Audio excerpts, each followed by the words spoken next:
Hi everybody, this is Alchemist2 and I'm back again with another anime review. I just recently watched Welcome to the Space Show, and it is really quite dazzling and vibrant, and both ear candy and eye candy, and not only that, but it has a really splendid storyline, and it's chock full of moral examples and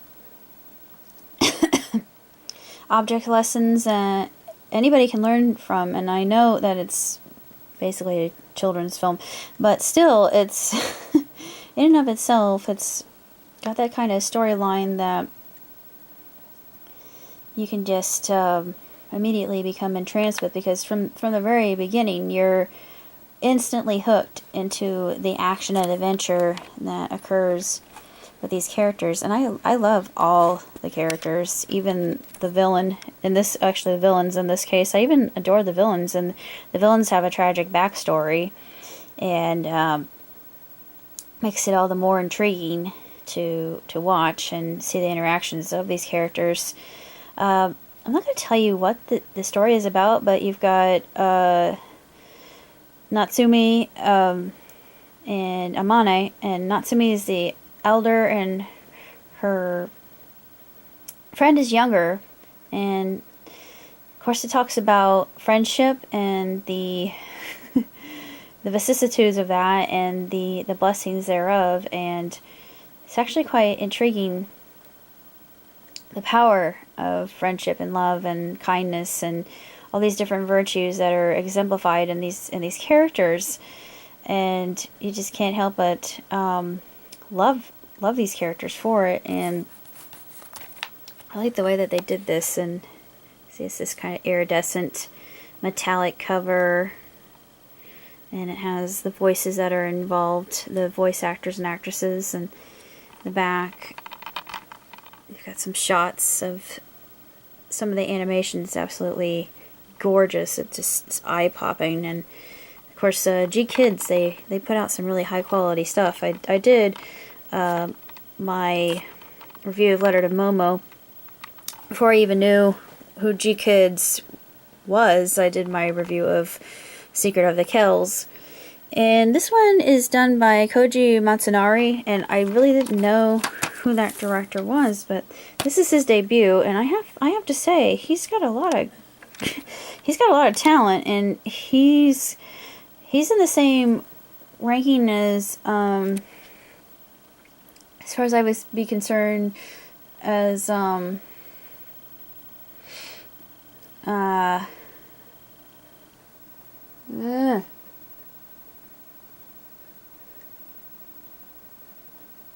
know who. I can't even think of his name.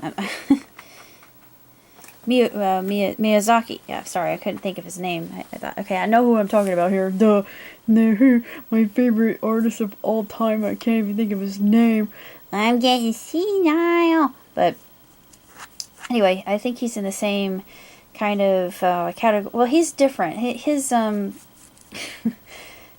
his artwork is kind of reminiscent of Gainax, Studio IG, and it was also done by Aniplex, and Aniplex did a absolutely fantastic job. This is nothing short of stellar and astronomically done.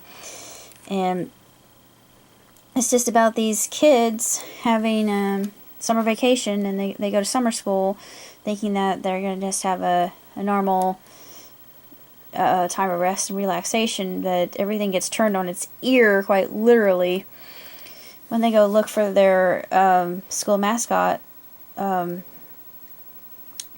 And Pongichi is this rabbit.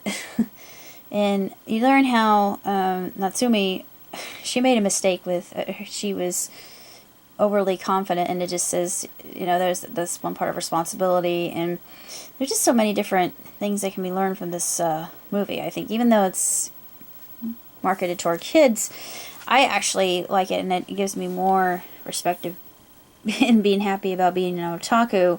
So look at these characters. These characters are wild, and they're interesting, and they're different, and this got a cast of literally billions and billions, and I'm not going to tell you about all the different characters here.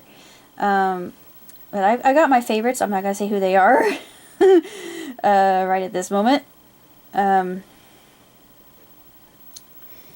But I gotta say that it's absolutely love this movie. I even cried. Even the song at the end, sung by Suzanne Boyle, was absolutely lovely. It was just really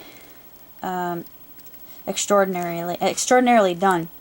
And if you have a chance to pick it up, then by all means do so. I'm hoping that I can do a review of Chico and Rita fairly soon, and Cat in Paris, and Padma Inverted, even though I have the import and not the GKids version. It's the same thing. Oh, I'm going to have to watch subtitles, badly done subtitles, translated from Malaysia. That's the only reason I'm not that big on... I like getting imports, don't get me wrong, but the subtitling is absolutely atrocious. Other than that, I mean, I understand what's going on because I know some Japanese. I just don't speak it that well. But I know the conversational and colloquial stuff, so I can get the gist of a storyline just by listening and watching and observing, and it's very easily deduced. This is one of the best animes I've seen in a good long time, and if you like good, really vibrant, colorful visuals and unbelievable rendering on a lot of the character designs, it's really quite astonishing. Just the whole idea, this sense of awe that it instills in the viewer is just unprecedented. The only other movie I can think of would be Interstellar, and Interstellar has a similar storyline, even though it's entirely different. It stands out on its own. This movie stands out on its own, but I think it has a little bit of something for everybody to like. Because you've got action, adventure, you got a little bit of scorned romance going on, and backstory with the main character. I'm not going to say with what main character, but it's really quite interesting to see what happens in that particular part of the story itself. That's all what to say about Welcome to the Space Show. So next time, I'll see you. Bye.